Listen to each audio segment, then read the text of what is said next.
Hello बच्चों, आज का टॉपिक क्लास 6 के बच्चों के लिए है। Subject science, worksheet number 3, date 23 सितंबर 2020 के लिए। तो चलिए शुरू करते हैं। बच्चों, आज की जो हमारी वर्कशीट है वो साइंस सब्जेक्ट की है, यानी कि विज्ञान विषय की। हमारा टॉपिक है भोजन के घटक। इसमें आज हम पढ़ेंगे कार्बोहाइड्रेट के बारे में। जैसा कि आप पढ़ चुके हैं, कार्बोहाइड्रेट क्या है कि ऊर्जा प्रदान करने वाला पोषक तत्व है।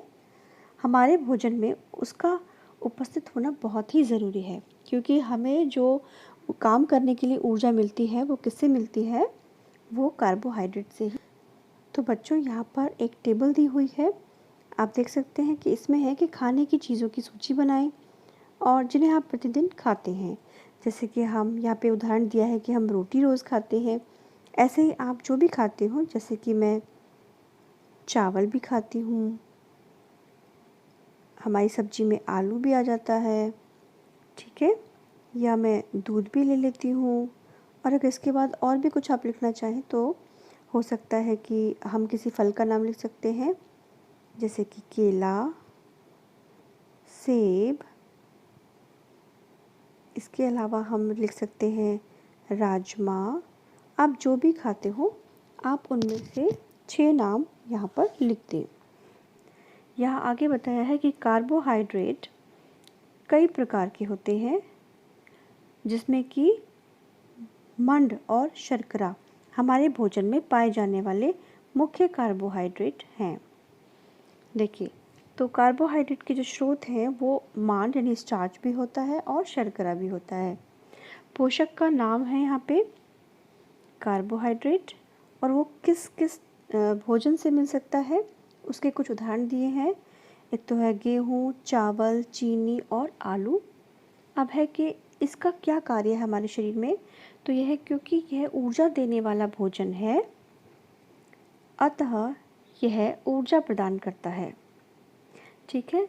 और खाने की चीज़ का इसने उदाहरण दिया है, जैसे कि यहाँ पे चावल है, गेहूँ है, आलू है, ये उदाहरण इसने यहाँ पे दिए हुए हैं।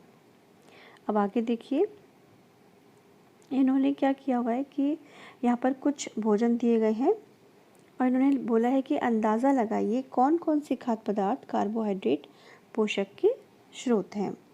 तो देखिए, हम अंदाज़ा कैसे लगा सकते हैं। यहाँ क्योंकि हमें ऊपर कुछ उदाहरण दिए हुए थे, जैसे कि गेहूँ, चावल, चीनी, आलू, और यहाँ पर चित्र भी बनाया हुआ है। तो अगर इनमें से कोई चीज़ बनी हुई है तो हम देख सकते हैं कि जो हमारे पास प्लेट दी हुई है, भोजन दिया हुआ है, उसमें ये चीज़ें हैं या नहीं। तो सबसे पहले जैसे हम देखते हैं कि रोटी किससे बनी हुई होती है? ये गेहूं से बनी हुई होती है, तो इसमें कार्बोहाइड्रेट होगा। इसके बाद है, क्या कोई चावल से बनी हुई चीज़ है? हाँ, ये है, तो यहाँ पर हम चावल भी लिख सकते हैं। क्या कोई चीनी से बनी हुई चीज़ है? शायद ये दही खीर होगी, तो आप इसको लिख देना खीर। आलू, अगर यहाँ आलू की सब्ज़ी है, हो सकता है ये हो, तो आप लिख सकते हैं कि आलू की सब्जी, ठीक है। तो इस तरह से आप अंदाज़ा लगाकर बता सकते हैं। अब बच्चों, यहाँ पर है कि क्या आप पता लगा सकते हैं कि आपके भोजन में मंड यानी कि स्टार्च है या नहीं। तो देखिए, इसके लिए हम एक छोटा सा टेस्ट करते हैं, वो आयोडीन की मदद से करते हैं। अपने भोजन में मंड की उपस्थिति से के परीक्षण की विधि को हम कैसे करेंगे? खाद्य पदार्थ या कच्ची सामग्री, जो भी हमारे पास भोजन है, या कोई कच्ची सामग्री जैसे कि आलू है, वो अभी हमने पकाया नहीं है, तो उस पर हम क्या करेंगे, 2-3 बूंदें तनु आयोडीन विलयन की डालेंगे। कुछ ड्रॉपर से इसके ऊपर कुछ बूंदें आयोडीन की डालेंगे। फिर हम क्या देखते हैं कि अगर खाद्य पदार्थ का जो रंग है उसमें कोई परिवर्तन हुआ है या नहीं। तो बिल्कुल होगा, लेकिन हमें उस रंग को पहचानना है।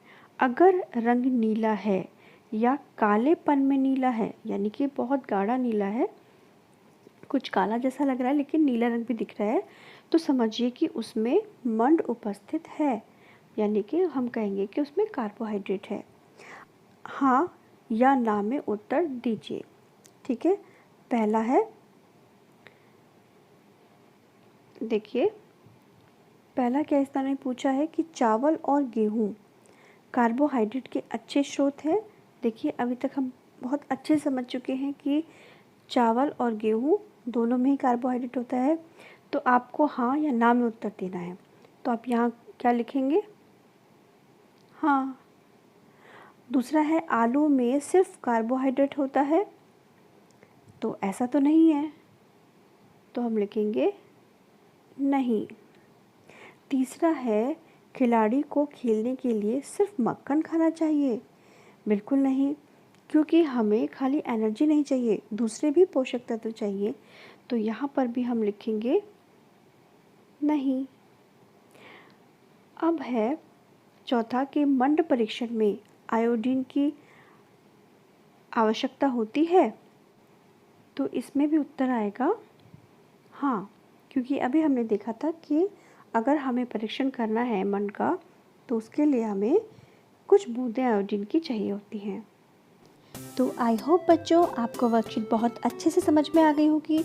अगर कोई भी दिक्कत हो तो आप इस वीडियो को दोबारा देखिए और नेक्स्ट वर्कशीट तक बाय बाय।